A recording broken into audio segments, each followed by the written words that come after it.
यह आदि शक्ति के तीन रूप हैं। पहली पिंडी माँ सरस्वती की है, दूसरी पिंडी माँ महालक्ष्मी की है और तीसरी पिंडी शक्ति स्वरूप माँ महाकाली की है। चमत्कारी रहस्य छिपा है माँ वैष्णो देवी मंदिर की 3 पहाड़ियों के पीछे। आप सभी को आज मैं बताने वाला हूँ। हिंदू धर्म के प्रसिद्ध धार्मिक स्थलों में से एक माता वैष्णो देवी का मंदिर जम्मू के कटरा में स्थित है। यह मंदिर आदि शक्ति यानी माता वैष्णो देवी को समर्पित है। उत्तर भारत में यूं तो कई पौराणिक मंदिर हैं, लेकिन माँ वैष्णो देवी के इस मंदिर की महिमा सबसे अधिक देखी गई है। कटरा की ऊंची और सुंदर पहाड़ी पर बने इस मंदिर में हर साल करोड़ों श्रद्धालु दर्शन करने पहुंचते हैं।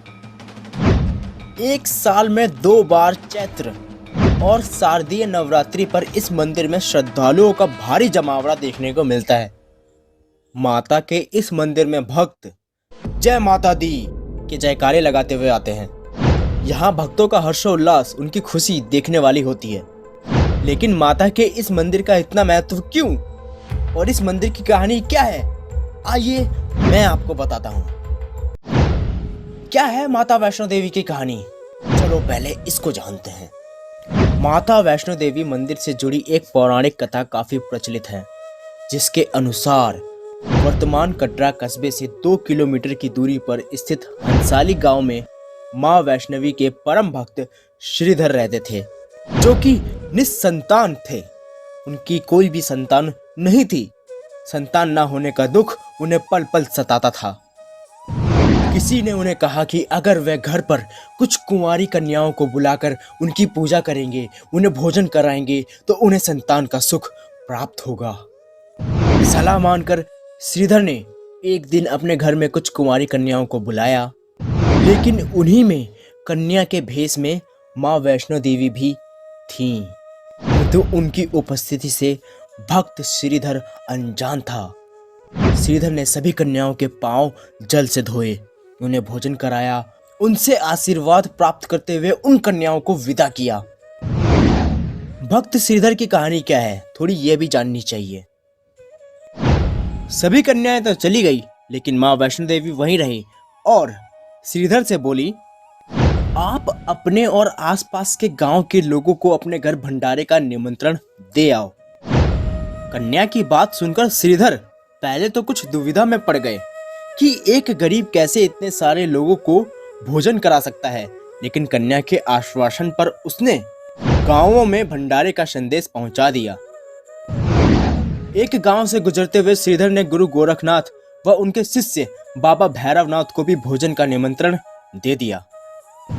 श्रीधर के इस निमंत्रण से सभी गांव वाले अचंभित हो गए थे। वे समझ नहीं पा रहे थे कि वह कौन सी कन्या है जो इतने सारे लोगों को भोजन करवाना चाहती है। लेकिन निमंत्रण के अनुसार सभी एक एक करके श्रीधर के घर में एकत्रित हुए। अब सभी आ तो गए, लेकिन उन्हें भोजन कराने के लिए श्रीधर के पास कुछ नहीं था। तभी माता वेश में आई कन्या ने एक विचित्र पात्र से सभी को भोजन परोसना शुरू किया।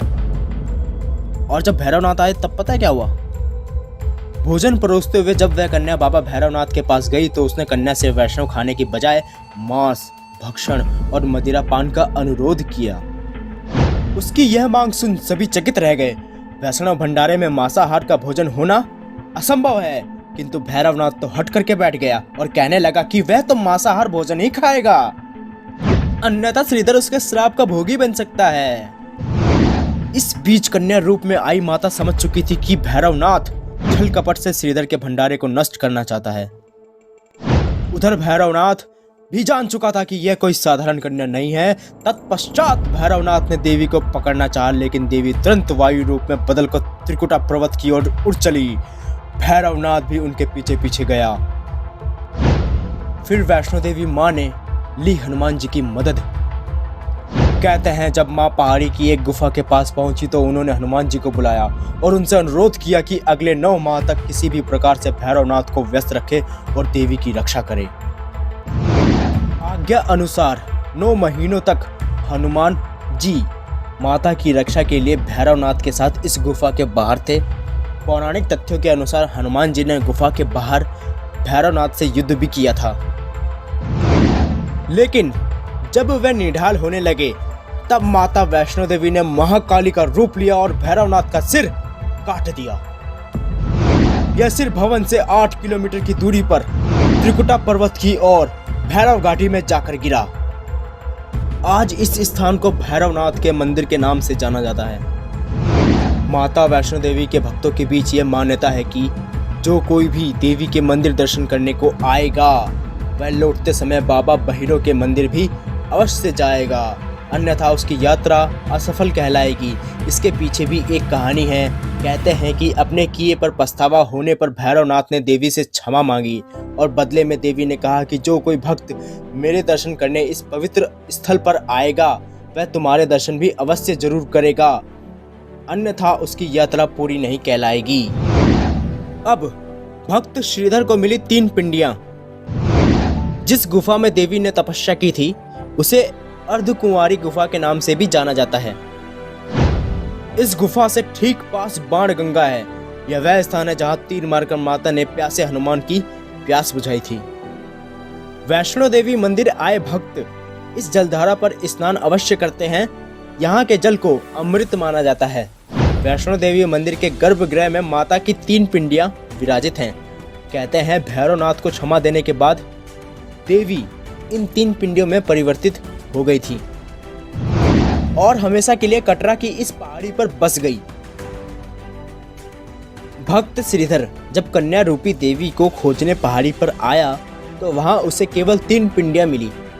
उसने इन पिंडियों की विधिवत पूजा भी की। तब से श्रीधर और उनके वंशज ही मां वैष्णो देवी मंदिर की इन पिंडियों की पूजा करते आ रहे हैं। मान्यता है कि माता के ये पिंडियां साधारण नहीं हैं, बल्कि अपने भीतर चमत्कारी प्रभाव लिए हुए हैं। यह आदि शक्ति के 3 रूप हैं। पहली पिंडी ज्ञान की देवी माँ महासरस्वती की है, दूसरी पिंडी धन की देवी माँ महालक्ष्मी की है और तीसरी पिंडी शक्ति स्वरूप माँ महाकाली की मानी जाती है।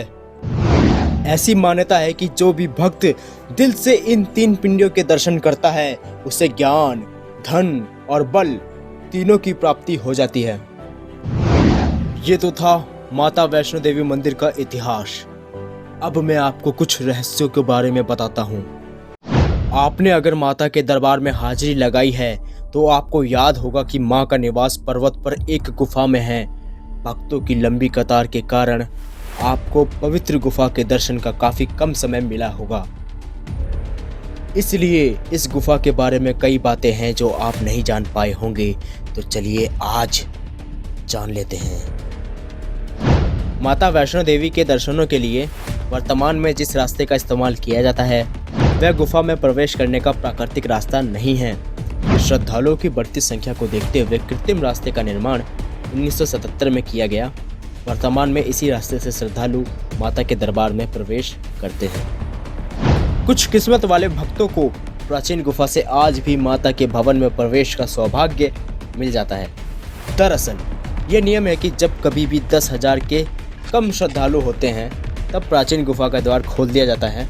आमतौर पर ऐसा शीतकाल में दिसंबर और जनवरी के महीने में होता है। पवित्र गुफा की लंबाई 98 फीट है। गुफा में प्रवेश और निकास के लिए 2 कृत्रिम रास्ते बनाए गए हैं। इस गुफा में एक बड़ा चबूतरा बना हुआ है। इस चबूतरे पर माता का आसन है जहां देवी त्रिकुटा अपनी माताओं के साथ विराजमान रहती हैं। माता वैष्णो देवी के दरबार में प्राचीन गुफा का काफी महत्व है। श्रद्धालु इस गुफा से माता के दर्शन की इच्छा रखते हैं। इसका बड़ा कारण यह है कि प्राचीन गुफा के समक्ष भैरव का शरीर मौजूद है। ऐसा माना जाता है माता ने यहीं पर भैरव को अपने त्रिशूल से मारा था और उसका सिर उड़कर भैरव घाटी में चला गया और शरीर यहाँ रह गया। प्राचीन गुफा का महत्व इसलिए भी है क्योंकि इसमें पवित्र गंगा जल प्रवाहित होता रहता है। श्रद्धालु इस जल से पवित्र होकर माँ के दरबार में पहुँचते हैं, जो एक अद्भुत अनुभव होता है। माता वैष्णो देवी की गुफा का संबंध यात्रा मार्ग में आने वाले एक पड़ाव से भी है, जिसे आदि कुंवारी या अर्ध कुंवारी कहते हैं। यहाँ एक अन्य गुफा है जिसे गर्भजून के नाम से जाना जाता है। मान्यता है कि माता यहाँ 9 महीने तक उसी प्रकार रही थी जैसे एक शिशु माता के गर्भ में 9 महीने तक रहता है, इसलिए यह गुफा गर्भजून कहलाता है। आदि कुंवारी की इन सूचनाओं के साथ यह भी बता दें कि एक मान्यता यह भी है कि गर्भजून में आने से मनुष्य को फिर गर्भ में नहीं जाना पड़ता है। अगर मनुष्य गर्भ में आता भी है तो गर्भ में उसे कष्ट नहीं उठाना पड़ता है और उसका जन्म सुख एवं वैभव से भरा होता है। वैष्णो देवी मंदिर यह भारत का एक बहुत ही प्रसिद्ध और प्राचीन धार्मिक स्थल है। भारत देश के लोगों की इस स्थान के साथ असीम आस्था जुड़ी हुई है, बल्कि कहा जाता है न केवल देश बल्कि विदेश से भी बहुत से लोग यहाँ देवी के दर्शन करने आते हैं। बता दें कि यह वैष्णो देवी का मंदिर हिमालय के त्रिकुटा पर्वत पर सबसे बड़े मंदिरों में से एक है।